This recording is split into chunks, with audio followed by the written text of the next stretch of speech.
dipersembahkan oleh Pemirsa, keberadaan infrastruktur sangat penting untuk mendukung pembangunan ekonomi dan sosial karena infrastruktur yang baik dapat meningkatkan efektivitas serta efisiensi bagi dunia usaha maupun sosial kemasyarakatan. Dan tak hanya itu, infrastruktur merupakan aspek penting dalam pertumbuhan ekonomi karena dapat menciptakan lapangan kerja baru serta menurunkan tingkat kemiskinan dan pendapatan per kapita akan meningkat. Salah satu kota di Jawa Tengah yang gencar melakukan pembangunan infrastruktur adalah Surakarta. Ada 10 prioritas pembangunan yang dicanangkan, mulai dari pembangunan masjid, revitalisasi sejumlah infrastruktur, hingga pembangunan elevated rail Simpang 7 Joglo yang disebut-sebut menjadi rel layang terpanjang di Indonesia yang dibiayai oleh pemerintah pusat. Lalu apa kendala dan seperti apa target ke depannya? Selama 30 menit, saya Reida Pulpi dalam Metro News Dialog akan menemani Anda berbincang mengenai 10 prioritas pembangunan di Surakarta bersama dengan narasumber kami hari ini, Wakil Ketua DPRD Kota Surakarta, Sugeng Rianto dan Taufikur Rahman.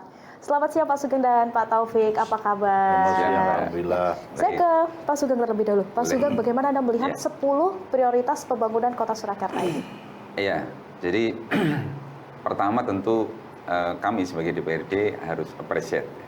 Kita menghargai luar biasa upaya Mas Wali untuk membuat satu gebrakan pembangunan, dan kalau kita capture ya, ini ada 10 program prioritas yang beliau jadikan sebagai andalan.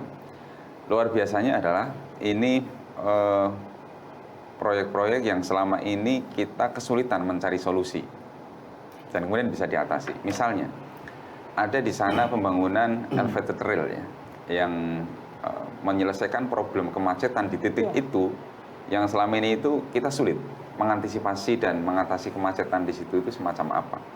Dan solusi dengan relnya yang diangkat itu solusi luar biasa. Dan tidak hanya itu, ternyata di samping relnya diangkat juga kemudian jalan aslinya tetap bisa dipakai, terus bawahnya nanti ada jalan lagi. Sebuah inovasi. Sebuah inovasi yang kemudian menyelesaikan masalah kemacetan di satu titik yang paling krodit di Kota Surakarta. Okay. Dan yang kedua, yang luar biasa lagi adalah pembangunan ini tidak membebani APBD. Ya, jadi hampir semuanya dananya baik bersumber dari bahkan luar negeri.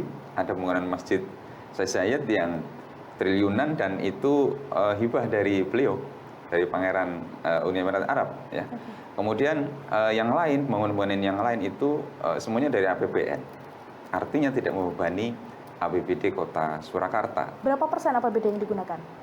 Kalaupun ada, sifatnya penyertaan saja, dan itu kecil banget, sangat minim. Sehingga APBD Kota Surakarta bisa digunakan untuk membiayai aspek-aspek yang lain yang juga penting terkait dengan bagaimana meningkatkan kesejahteraan masyarakat Kota Surakarta. Saya kira apresiasi yang besar. Apresiasi dikarenakan dari 10 pembangunan tersebut tidak, penggunaan APBD sangat kecil begitu ya. Kecil. Kalau Pak Taufik melihatnya seperti apa? Kalau bahasa saya satu, luar biasa. Ya.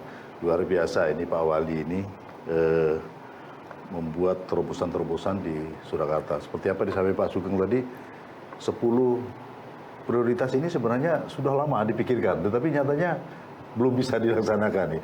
Alhamdulillah ini Pak Wali ini sudah langsung bisa mendapatkan terobosan baru dengan kerjasama dengan berbagai pihak, kementerian dan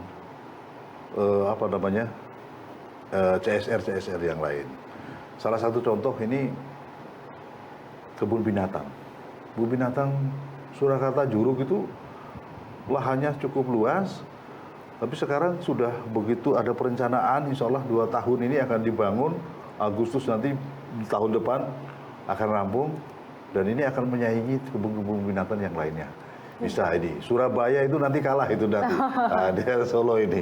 Cukup luar biasa ini, jadi ini masyarakat Surakarta akan lebih bisa memanfaatkan itu. Itu artinya. 10 pembangunan atau 10 target infrastruktur, perkembangannya seperti apa Pak? Ya, kalau dilihat dari perkembangan ini kan sudah mulai berjalan ya Mbak. Misalnya di Simpang 7, elevated rail itu prosesnya sudah berjalan. Dari mulai, kan banyak nih tempat yang dihuni oleh warga masyarakat yang kemudian terdampak dari pembangunan itu. Nah, proses pembangunan, proses pembebasan lahan semuanya sudah berjalan dengan baik. nggak ada masalah saya kira. Kemudian sekarang sudah mulai pada pembangunan infrastrukturnya sudah mulai juga, ya. Artinya proses dari 10 item itu hampir semuanya sudah on the way, sudah berjalan dan kita tinggal menunggu untuk selesainya di tahun depan semuanya sudah bisa selesai dan bisa dinikmati oleh masyarakat Solo. Berarti setelah 10-10-nya ini targetnya selesai kan pada selesai tahun depan. Tahun depan. Seperti Ngarsopuro misalnya. Ngarsopuro ini kan sementara Malioboro sudah dibongkar ya, tapi sekarang Solo baru mulai. Solo mulai.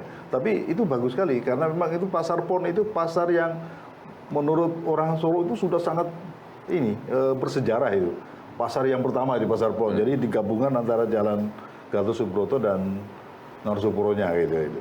Nah ini nanti kalau itu sudah jalan, kalau sudah jadi, insya Allah masyarakat Solo akan bertumpah ruah di sana itu. Nah, itu. Sekarang sudah jalan, Mbak. Sudah mulai jalan, sudah mulai. Ditargetkan tahun depan seluruhnya sudah dinikmati oleh masyarakat Kota Surakarta, begitu ya. Ada 10 pembangunan yang ini sangat luar biasa kalau kita lihat kemudian dari seluruh aspek. Ada pembangunan masjid, kemudian paling banyak ada revitalisasi infrastruktur, kemudian juga ada pembangunan elevated rail tadi. Sebenarnya Pak, apa yang ingin dicapai? Iya, saya kira ini bagian dari cara Mas Wali ya untuk membuat semacam manajemen produk. Jadi produk apa sih di Solo yang pingin coba dijual keluar? Karena Solo ini kan nggak punya sumber daya alam, Mbak. Jadi harus pintar-pintar membuat produk baru yang itu menjadi daya tarik bagi masyarakat di luar Solo untuk datang ke Solo, menikmati produk-produk itu. Ya. Misalnya Juruk, kebun binatang. Ke depan kebun binatang Juruk ini akan dibuat kayak taman safari. Jadi ada kayak interaksi masyarakat dengan hewan meskipun tidak secara langsung ya, tapi ada interaksi yang lebih dekat gitu dengan hewan-hewan itu. Nah, ketika Juruk kemudian mampu menjawab harapan publik di luar Solo bahwa Juruk cukup mewakili nih keinginan saya nggak usah jauh-jauh ke Taman Safari, cukup ke Juruk. Artinya berarti Juruk akan mendatangkan orang dari luar Solo untuk datang ke Solo. Dan itu artinya berarti akan meningkatkan pendapatan asli daerah di Kota Surakarta. Targetnya bukan hanya warga Kota Surakarta, tapi juga warga di luar Surakarta, bahkan mungkin di luar Jawa Tengah, begitu ya? Pasti. Oke, baik pemirsa, jangan kemana-mana, kami akan kembali usai jeda, tetap bersama kami di Metro News Dialog.